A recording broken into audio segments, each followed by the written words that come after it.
Assalamualaikum warahmatullahi wabarakatuh. Salam sejahtera dan salam pintar KDRI. Langkah-langkah penyampaian PDP Muzik Kreatif dan aktiviti musikal merupakan tajuk ataupun input yang ingin saya jelaskan dan tekankan di sini.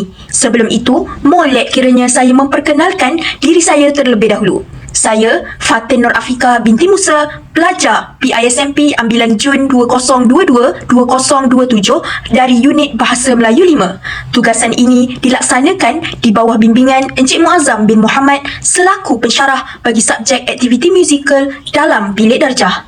Sebelum kita pergi dengan lebih lanjut, mari kita imbas kembali apakah yang dimaksudkan sebagai DSKP Pendidikan Muzik. DSKP KSSR Semakan 2017, pendidikan muzik merupakan satu bentuk dokumen yang memuatkan kandungan kurikulum mata pelajaran itu, iaitu mata pelajaran muzik sebagai rujukan serta panduan kepada guru-guru untuk mengajar. DSKP menggariskan profil murid yang ingin dibentuk demi mempersiapkan mereka bagi berhadapan cabaran pada masa kini dan juga pada masa hadapan. KSSR Pendidikan Muzik Sekolah Rendah bermatlamat bagi melahirkan murid-murid yang berpengetahuan dan berkemahiran asas dalam bidang muzik untuk membentuk individu yang harmonis, kritis, kreatif, inovatif serta mampu menikmati nilai estetika muzik secara intelektual. Matlamat dan objektif mata pelajaran ini dinyatakan dengan jelas sebagai garis panduan kepada guru tentang perkara yang perlu dicapai dalam pengajaran dan pembelajaran di dalam bilik darjah. Matlamat dan objektif mata pelajaran ini dinyatakan dengan jelas sebagai garis panduan kepada guru-guru tentang perkara yang perlu dicapai dalam pengajaran dan pembelajaran PDP di dalam bilik darjah. Dengan merujuk kepada DSKP Pendidikan Muzik tahun 2, nyanyian dan bergerak mengikut muzik merupakan standard kandungan yang menjadi bidang fokus dalam pelaksanaan tugasan 2 pada kali ini. Dekat sini, standard pembelajaran yang ingin dicapai bagi nyanyian termasuklah murid dapat bernyanyi dengan posture yang betul, pitch yang betul iaitu sama ada tinggi ataupun rendah, bernyanyi mengikut tempo sama ada cepat ataupun lambat, di samping menyanyi dengan perubahan tempo. Sementara itu, bagi bergerak mengikut muzik, standard kandungannya mencakupi murid dapat membuat pergerakan berdasarkan melodi dari muzik yang didengar, di samping membuat pergerakan berdasarkan tempo cepat ataupun lambat. Selesai bahagian tersebut, sekarang kita pergi pula kepada definisi secara ringkas bagi nyanyian dan pergerakan. Apakah itu nyanyian dan apakah itu pergerakan? Nyanyian merujuk kepada aktiviti membunyikan suara dalam bentuk tertentu yang bertujuan menghasilkan nada dan juga melodi yang disenangi. Pergerakan pula didefinisikan sebagai sebarang bentuk gerak-geri yang dilakukan oleh seseorang itu sehingga menyebabkan dia berubah kedudukan atau kekal di tempat tersebut. Pergerakan meliputi pergerakan ke hadapan, ke belakang, melompat dan sebagainya. Seterusnya, mari kita lihat kepada objektif pendidikan muzik tahun 2 yang ingin dicapai pada kali ini. Objektif yang disasarkan ialah murid dapat menyanyikan lagu dengan pitch yang betul, yakni mengikut tempo serta membuat pergerakan mengikut tempo berdasarkan muzik yang didengar. Maksudnya di sini adalah bagi menghasilkan dan melahirkan murid yang mampu menyanyi mengikut pitch yang tepat, tatkala berkeupayaan melakukan variasi jenis pergerakan seiring dengan tempo daripada muzik yang didengar. Dalam pembelajaran pendidikan muzik, antara elemen merentas kurikulum yang terkandung termasuklah bahasa, kreativiti dan inovasi. Penggunaan bahasa pengantar yang betul perlu dititikberatkan dalam semua mata pelajaran termasuklah dalam pendidikan muzik. Kreativiti merujuk kepada kebolehan menggunakan imajinasi untuk menjana idea atau mencipta sesuatu yang baru. Inovasi pula adalah pengaplikasian kreativiti melalui ubah suai, membaiki dan mempraktikkan idea yang telah dipelajari ketika sesi PDP musikal di dalam kelas. Pejam celik, sekarang tiba masanya kita pergi kepada langkah-langkah aktiviti muzik dan pergerakan. Langkah yang pertama adalah dengan menonton contoh lagu-lagu aksi. Guru boleh bertindak dengan memaparkan contoh-contoh lagu aksi melalui paparan video. Umum mengetahui terdapat pelbagai jenis lagu-lagu aksi yang boleh diakses oleh guru-guru kepada murid-murid kerana kita sedia maklum bahawa segala maklumat sekarang semuanya berada di hujung jari. Tamsilnya, guru boleh mengetengahkan lagu Ramsamsam, Chicken Dance atau sebagainya. Tapi di sini saya memilih untuk mempraktikkan lagu Head, Shoulder, Knees and Toes kerana lagu ini cukup terkenal dan sangat sinonim dengan kanak-kanak. Di sini saya lampirkan contoh video yang boleh dipaparkan. Jom kita saksikan video berkenaan. With Bella. Head, shoulders, knees, and toes.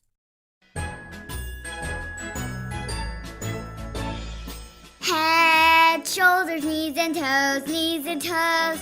Head, shoulders, knees, and toes, knees and toes, and eyes and ears and mouth and nose.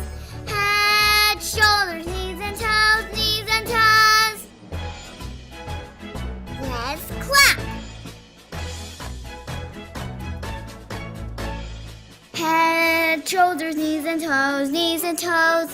Head, shoulders, knees and toes, and eyes and ears and mouth and nose. Head, shoulders, knees and toes, knees and toes. Let's clap. Head, shoulders, knees and toes, knees and toes. Head, shoulders, knees and toes, and eyes and ears and mouth and nose. Head, shoulders, knees and toes, knees and toes. Semasa video sedang dimainkan, guru berperanan untuk menyelit dan menerangkan konsep muzik yang ada di dalamnya, bagaimana hendak melakukan pergerakan kreatif seiring dengan lagu dan pelbagai perkara lagi boleh diselitkan dan diterangkan sepanjang video berkenaan dimainkan. Tayangan berkenaan dilaksanakan supaya murid-murid memperoleh pendedahan, perincian dan juga motivasi dalam melaksanakan aktiviti drama musikal. Kemudian, murid akan diminta untuk membuat imitasi pergerakan dengan berpandukan dan merujuk kepada video yang telah ditayangkan sebelum ini.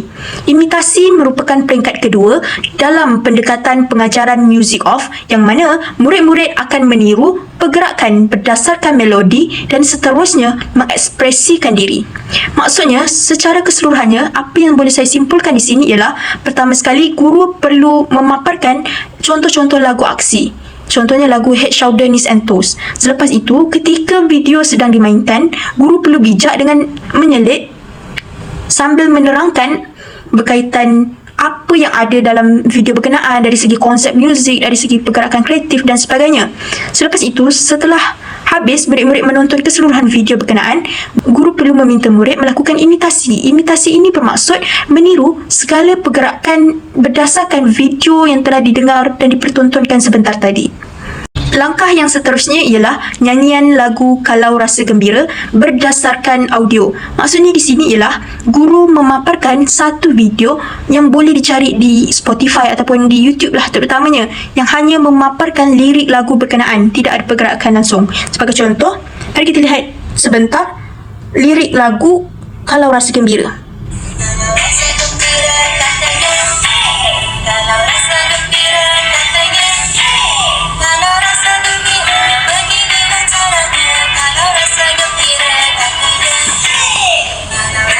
Lagu ini dipilih, ekoran lagu ini menggunakan bahasa ibunda yang amat penting didedahkan kepada anak-anak. Guru akan membimbing murid-murid melakukan latihan warming up terlebih dahulu, yakni dengan menarik dan menghembus nafas secara perlahan-lahan. Menarik dan juga menghembus nafas secara perlahan-lahan serta melakukan latihan Do, Re, Mi, Fa, Sol, La, Ti, Do, Ti, La, So, Fa, Mi, Re, Do bagi melatih pernafasan dan juga intonasi murid-murid semasa menyanyi. Seterusnya, guru akan memainkan lagu Kalau Rasa Gembira sambil menayangkan lirik lagu berkenaan pada projektor. Kemudian, guru perlu menerangkan bahawa melodi lagu tersebut sentiasa berulang ataupun disebut sebagai ostinato. Selepas itu, guru akan melakukan demonstrasi dengan menyanyikan lagu Kalau Rasa Gembira tanpa iringan muzik. Seterusnya, guru dikehendaki menyanyikan lagu tersebut secara beramai-ramai dengan intonasi yang kuat dan semangat. Murid-murid menyanyikan keseluruhan lagu tersebut dengan iringan muzik. Yang terakhir, guru akan mengambil kira dari segi aspek postur badan, pernafasan murid serta penghasilan ton semasa murid-murid menyanyi. Maksudnya di sini ialah, pertama sekali guru akan memaparkan satu video lagu yang hanya ada lirik sahaja.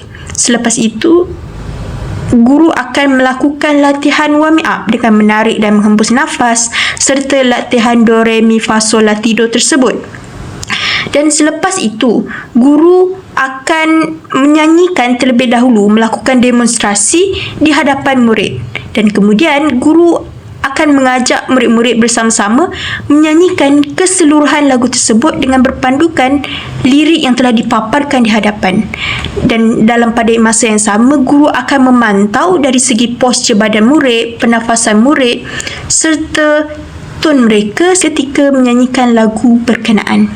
Langkah yang ketiga ialah nyanyian lagu Kalau Rasa Gembira berdasarkan video.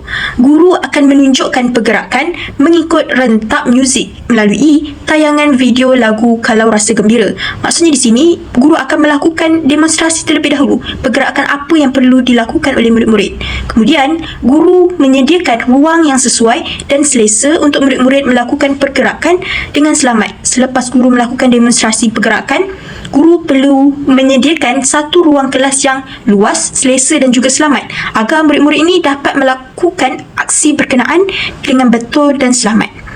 Selepas itu, murid dikehendaki melakukan imitasi iaitu meniru terhadap pergerakan yang ditunjukkan di dalam video tersebut. Guru akan menggalakkan murid-murid untuk menyanyi sambil membuat pergerakan mengikut irama dan melodi. Maksudnya di sini, murid bukan hanya meniru pergerakan semata-mata, tetapi murid akan meniru dari segi pergerakan dan juga dalam pada masa yang sama akan menyanyi berdasarkan lirik lagu yang telah dipaparkan di hadapan kelas. Kemudian, guru boleh bertindak dengan membahagikan murid-murid kepada dua kumpulan besar. Kumpulan pertama akan menyanyikan lagu berkenaan, manakala kumpulan yang kedua akan membuat pergerakan berdasarkan irama lagu yang dinyanyikan tanpa melihat paparan video sebelum ini. Selepas itu, kedua-dua kumpulan akan bertukar peranan, yakni kumpulan pertama akan membuat pergerakan pula manakala kumpulan kedua akan menyanyi. Pada akhir nanti, kedua-dua kumpulan akan menyanyikan lagu berkenaan bersama-sama sambil membuat pergerakan mengikut irama dan melodi lagu. Maksudnya di sini, guru akan pecahkan murid-murid kepada dua kumpulan besar, kumpulan 1 dan kumpulan 2. Kumpulan 1, round ataupun pusingan pertama akan menyanyi, manakala kumpulan 2 akan buat pergerakan berdasarkan irama dan lagu yang dinyanyikan tanpa melihat video yang dipaparkan sebelum ini. Selepas itu, pada round ataupun pusingan yang kedua, mereka akan bertukar peranan, yang mana kumpulan pertama akan melakukan pergerakan pula, manakala kumpulan kedua akan menyanyi. Dan pada akhir nanti, kedua-dua kumpulan akan menyanyi lagu berkenaan bersama-sama sambil membuat pergerakan mengikut irama dan melodi lagu pun bersama-sama. Langkah yang terakhir iaitu improvisasi muzik. Guru akan membahagikan murid-murid kepada beberapa kumpulan kecil. Secara berkumpulan, guru akan meminta murid melakukan improvisasi iaitu menukar frasa pada lirik tersebut kepada aksi dan pergerakan yang lain. Tamsilnya, jika ada dalam lagu tersebut frasa hentak kaki, maka murid-murid mungkin boleh menggantikannya dengan aksi tepuk tangan, pusing-pusing, petik jari, toleh kiri kanan, kenyit mata dan sebagainya. Kemudian, guru akan meminta setiap kumpulan mempersembahkan nyanyian dan pergerakan hasil olahan mereka sendiri di hadapan kelas. Murid yang lain akan mengikut bersama pergerakan tersebut. Maksudnya di sini, yang pertama, guru akan membahagikan murid-murid kepada bahagian ataupun kumpulan-kumpulan kecil. Selepas itu, murid-murid akan bertindak memainkan peranan masing-masing untuk ubah pergerakan yang asal menjadi olahan mereka sendiri, mengikut kreativiti mereka sendiri. Seperti tepuk tangan mungkin boleh tukar menjadi petik jari ataupun berpusing, lompat dan sebagainya. Selepas guru memberi tempoh kepada mereka untuk melakukan satu improvisasi, guru akan meminta murid-murid mempersembahkan hasil improvisasi mereka di hadapan kelas. Dan kemudian, apabila murid mempersembahkan persembahannya di hadapan kelas, murid-murid yang lain bukan hanya melihat semata-mata tetapi mengikut sekali pergerakan yang dilakukan oleh kumpulan yang sedang mempersembahkan. Guru akan bertindak untuk memastikan murid-murid menyanyi dan membuat pergerakan menggunakan tempo, tekstur dan juga dinamik yang betul ketika improvisasi muzik. Hal ini kerana guru akan bertindak untuk memerhatikan semua murid dari segi tempo mereka, tekstur dan juga dinamik sepanjang sesi PDP muzik sedang berlangsung.